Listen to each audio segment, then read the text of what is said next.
तीनों अपनी खटिया पर लेट गए। गांव में सन्नाटा पसर चुका था। रात के करीब 12 बज रहे थे। तभी राघव की नींद खुली। उसे जोर से पेशाब महसूस हुई। वह उठकर थोड़ा दूर अंधेरे की तरफ गया।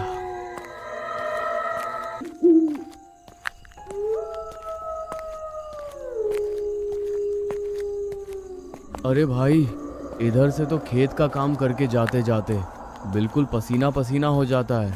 इतनी भयंकर गर्मी है कि क्या बताएं। मन करता है बस घर पहुंचूं और खा पी के सो जाऊं।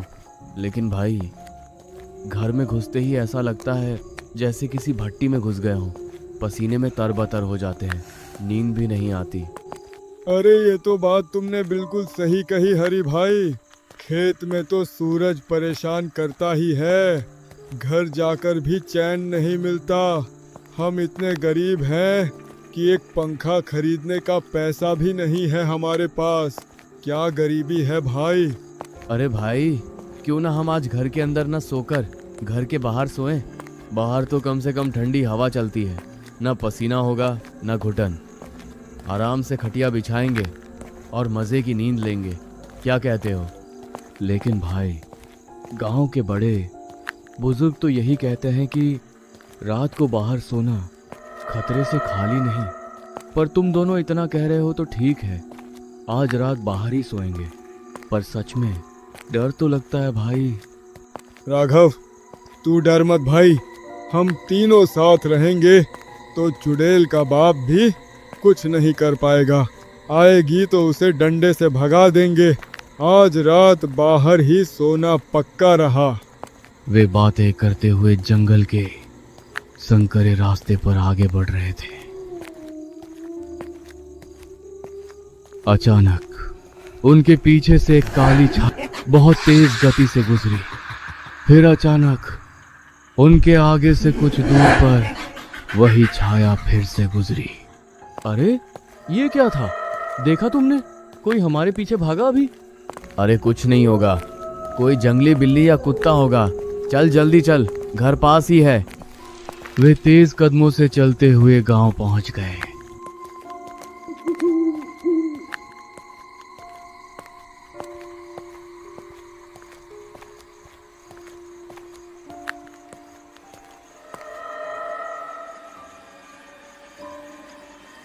राघव और गोपाल अपनी अपनी खटिया लेकर पहुंच गए और हरि की खटिया के पास ही बिछा दी। अरे भाई, इस समय तो बाहर भी हवा कम ही है, लेकिन घर से तो अच्छा ही है। घर में तो सांस लेना मुश्किल था। हाँ भाई, बाहर कम से कम आसमान तो दिख रहा है। ठंडी हवा चलेगी तो सुकून से सोएंगे। पर भाई, अगर सच में कोई जानवर आ गया तो? अरे भाई, ये गांव है, कोई गहरा जंगल नहीं कि शेर आ जाएगा। तुम लोग बस डरावनी बातें सोचते हो। आराम से सो जाओ। सुकून तो है हरी भाई, पर गांव वाले जो कहते हैं कि कोई चुड़ैल भटकती है, कहीं वो हमारी चारपाई के नीचे आकर न लेट जाए, मुझे तो सोचकर ही डर लग रहा है। अरे भाई राघव, चुड़ैल सब अफवाह है। चुपचाप सो जाओ, कुछ नहीं होगा। तीनों अपनी खटिया पर लेट गए। गांव में सन्नाटा पसर चुका था। रात के करीब 12 बज रहे थे। तभी राघव की नींद खुली। उसे जोर से पेशाब महसूस हुई। वह उठकर थोड़ा दूर अंधेरे की तरफ गया। जब वो पेशाब कर ही रहा था, तभी उसके पीछे से कोई साया बिजली की तेजी से भागा। कौन है मेरे पीछे? हरी भाई, तुम हो क्या? उसने पीछे मुड़कर देखा। उसके सामने एक भयानक डरावनी चुड़ैल खड़ी थी। तू कौन है? यहाँ क्या कर रही है? भाग जा यहाँ से। राघव, तुझे बाहर सोने का बहुत शौक है ना? घर में गर्मी लगती है तो सो जा। कल भी बाहर ही सोना। बाहर सोने में तुम्हें बहुत मजा आएगा। वो वहां से अपनी जान बचाकर बेतहाशा भागा। वो इतना डर गया था कि उसने गोपाल और हरि को जगाया भी नहीं। हरि के घर के अंदर घुस गया। वह खिड़की से बाहर झांकने लगा। तभी उसने देखा कि वह चुड़ैल राघव की खाली खटिया पर, जो कि बीच में थी, आराम से लेट गई। अरे, मैं तो भाग आया, लेकिन ये चुड़ैल तो मेरी खटिया पर ही लेट गई। हरि और गोपाल जो अगल बगल की खटिया पर सो रहे थे, उन्हें जरा भी इल्म नहीं था कि मौत उनके ठीक बीच में आकर लेट गई है अचानक। और राघव की ही आवाज में बोलने लगी, अरे हरि, ओ हरि भाई, गोपाल, जल्दी उठो यार, देखो इधर कोई आया है, उठो जल्दी। अरे यार राघव, सोने देना भाई, अभी तो आंख लगी थी, तू रात भर सोने नहीं देगा क्या? तुझे बोला था ना कि ये सब वहम है, चुपचाप सो जा भाई। अरे भाई, मैं सच बोल रहा हूँ, एक बार आंख खोल कर तो देखो, मैं कहाँ हूँ और मेरे साथ कौन है, उठो जल्दी। गोपाल ने झल्लाकर अपनी आंखें खोली। उसने सोचा कि वह राघव को डांटेगा, लेकिन जैसे ही उसकी नजर बीच वाली खटिया पर पड़ी, उसकी चीख गले में ही फंस गई। हाँ, हरी भाई, उठो, जल्दी देखो, बीच में कौन है? हरि की नजर जैसे ही उस डरावनी आकृति पर पड़ी, उसके रोंगटे खड़े हो गए। हरि और गोपाल ने एक दूसरे की तरफ देखा और बिना एक पल गंवाए खटिया से कूदे और सीधे हरि के घर के दरवाजे की तरफ भागे। राघव, तू अंदर कब आया और हमें बताया क्यों नहीं? हम तो मर जाते बाहर। भाई, मैं क्या बताऊं, मैं जब पेशाब करने गया तो उसने मुझे पकड़ लिया था। मैं इतना डर गया था कि मेरी सिट्टी पिट्टी गुम हो गई। मैं जान बचाकर भागा और तुम दोनों को आवाज देने की हिम्मत ही नहीं हुई। मुझे माफ कर दो भाइयों, पर मैं सच में बहुत डर गया था। अरे भाई, तू तो भाग आया, पर हम दोनों तो मौत के बगल में सो रहे थे। अगर मेरी आंख नहीं खुलती तो आज हमारी लाशें मिलती। अब जो हुआ सो हुआ, कम से कम हम तीनों सलामत तो हैं। लेकिन अब क्या करेंगे, ये रात कैसे कटेगी? और सबसे बड़ी बात, अब हम कभी बाहर नहीं सो पाएंगे। बाहर कभी पायल की आवाज आती तो कभी किसी के रोने की।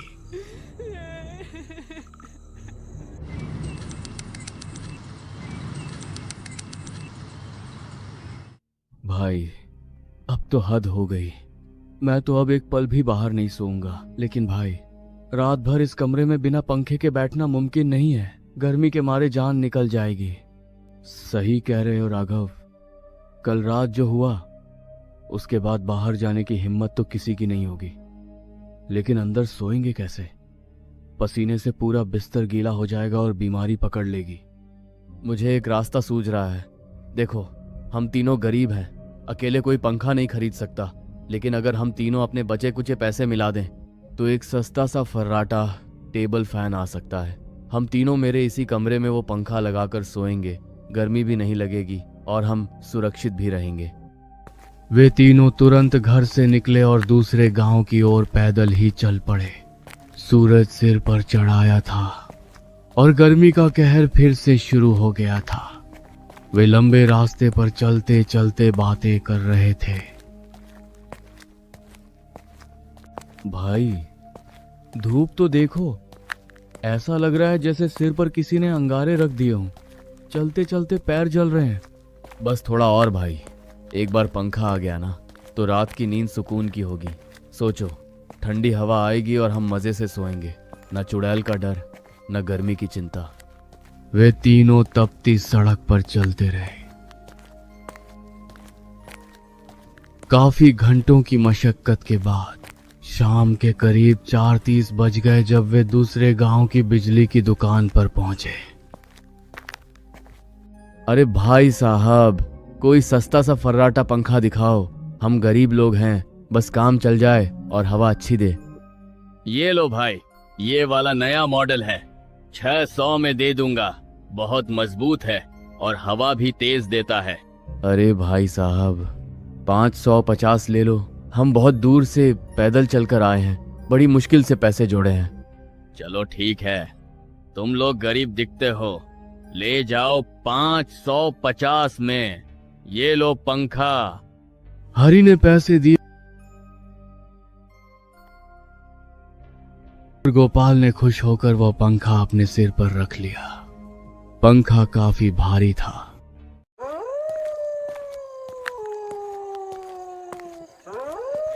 अब सूरज ढलने लगा था और आसमान में लाली छा गई थी। उन्हें पता था कि अब उन्हें उसी डरावने जंगल से वापस गुजरना है।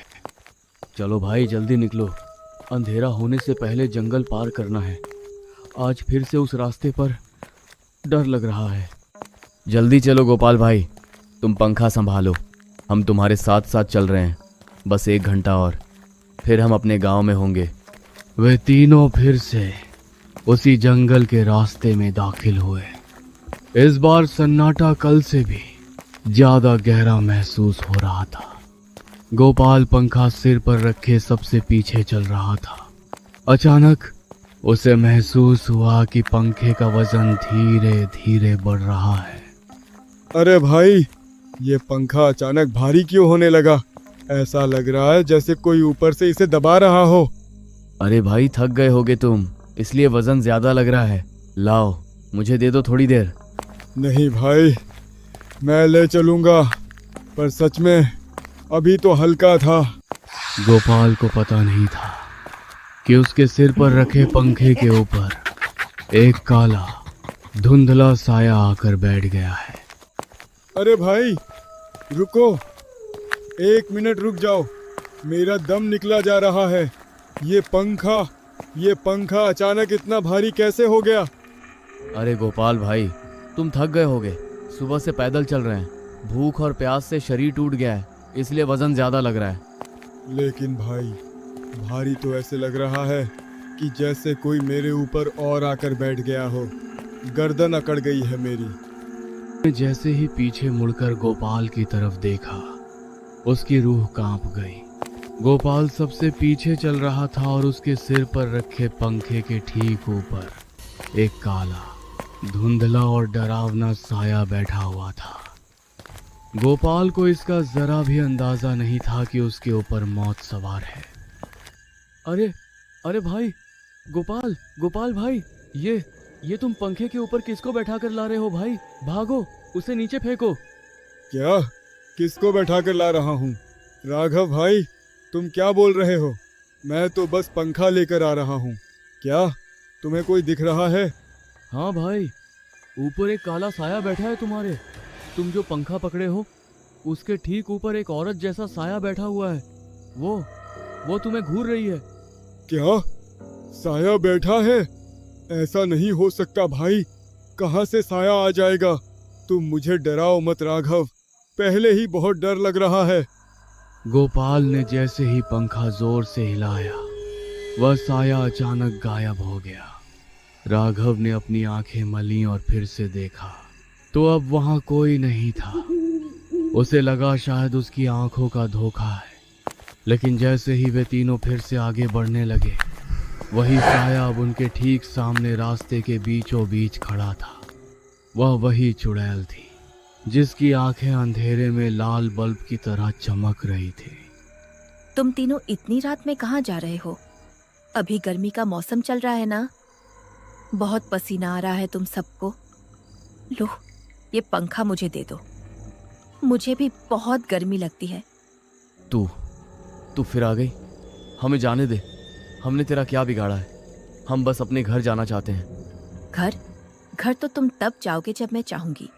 मुझे ये पंखा बहुत पसंद आया है, इसे यहाँ जंगल में लगाओ, मैं यहाँ ठंडी हवा खाऊंगी। तुम तीनों यहीं रुक जाओ मेरे साथ। चुड़ैल की हंसी सुनकर तीनों के हाथ पांव फूल गए। वह उन्हें जंगल के अंदर ही गोल गोल घुमाने लगी।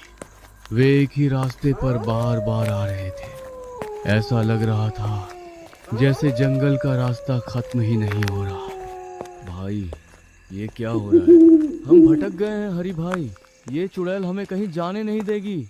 भाई, मेरा पैर भारी होता जा रहा है। मुझे ऐसा लग रहा है जैसे जमीन मुझे खींच रही है। मैं और तेज नहीं भाग सकता।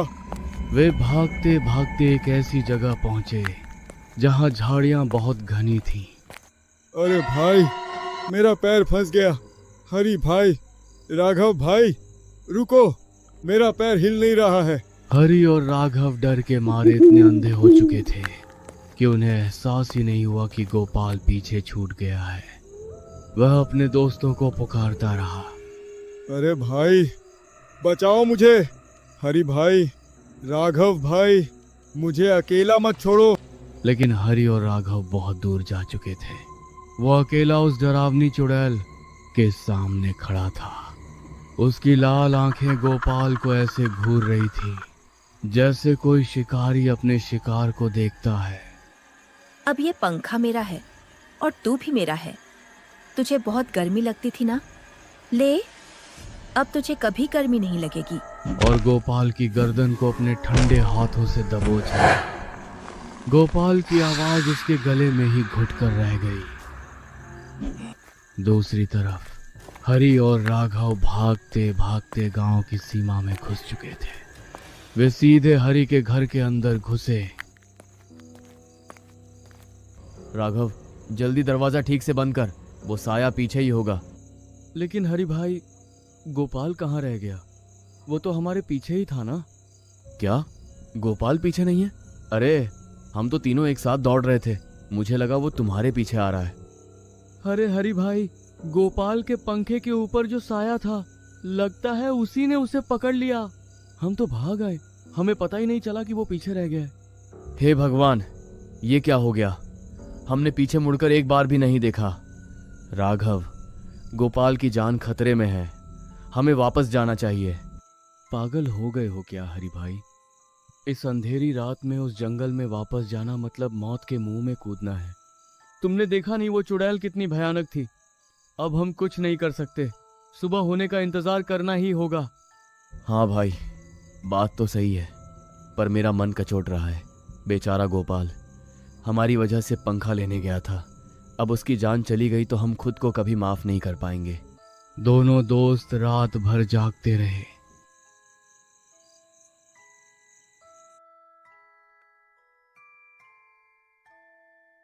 हरि भाई, सुबह हो गई है, बाहर सन्नाटा है, चलो चलकर देखते हैं। हाँ चलो, भगवान करे गोपाल सही सलामत हो। जैसे ही हरि ने दरवाजा खोला, उसकी चीख निकल गई। उसकी आंखें फटी की फटी रह गई। दरवाजे के ठीक सामने गोपाल की लाश पड़ी थी और गर्दन पर गहरे काले निशान थे, जैसे किसी ने उसे बहुत जोर से दबाया हो। सबसे डरावनी बात यह थी कि उसके शव के बिल्कुल बगल में वह नया फर्राटा पंखा रखा हुआ था। वही पंखा जिसे खरीदने के लिए वे कल जंगल गए थे। गोपाल, अरे गोपाल भाई, उठो, ये क्या हो गया? अरे कोई दौड़ो, देखो गोपाल को क्या हो गया। ये तो मर चुका है हरि भाई, देखो चुड़ैल ने इसे मार दिया। और देखो ये पंखा भी यहीं पड़ा है, उसने इसे मार दिया और पंखा हमारे दरवाजे पर छोड़ गई। ये हमारी गलती है राघव, अगर हम रात को पंखा लेने नहीं जाते या फिर पीछे मुड़कर देख लेते तो आज हमारा दोस्त जिंदा होता। हमने पंखा तो पा लिया पर अपने भाई को खो दिया। कहानी का अंत यहीं होता है। वे दोनों अब हमेशा के लिए डर के साए में जीने लगे।